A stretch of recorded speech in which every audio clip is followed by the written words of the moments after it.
Courtrooms are usually for the living, but not in 897 AD, when a pope decided to dig up a dead pope, prop him on a throne, and put him on trial. Yes, this actually happened. Welcome to history's dumbest decisions. Today, we're diving into the bizarre and frankly unhinged story of the Cadavar Synod. It's the late 9th century. The papacy isn't just about prayers and sermons. It's a medieval soap opera filled with drama, rivalries, and backstabbing. And in the middle of all this stands Pope Stephen VI, who is about to make one of the strangest decisions in history. Before Stephen became pope, there was another guy in charge, Pope Formosus.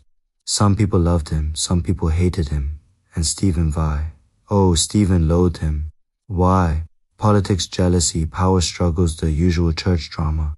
Now most people, if they hate someone, they might insult them, argue with them, maybe write some angry letters.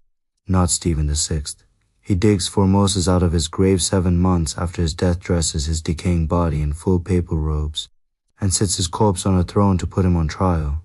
Yes, a literal corpse. On a throne, in a courtroom, with an audience. This trial is called the Cadavar Synod, and it might be the most unhinged legal proceeding ever. The corpse obviously can't talk, so Stephen appoints a terrified young deacon to act as Formosus and answer questions for the dead guy. Imagine the pressure.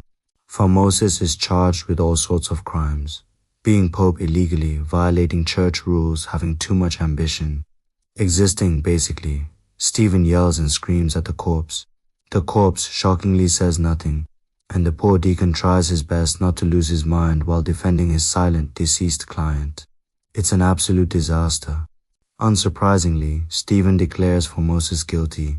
It's not like the corpse was going to appeal. As punishment, he strips the corpse of its papal garments, cuts off the 3 fingers he used for blessings, and has the body thrown into the Tiber River. But this is where the story takes a turn. The people of Rome are horrified. They weren't fans of this posthumous humiliation. The entire city revolts against Stephen VI. He's thrown into prison and later strangled in his cell. The next pope immediately cancels the results of the Cadavar Synod, treating it like a bad reality TV show that should never have aired. Formosus's body is eventually recovered from the river and reburied with respect. And for centuries, future popes tried to pretend the whole thing never happened.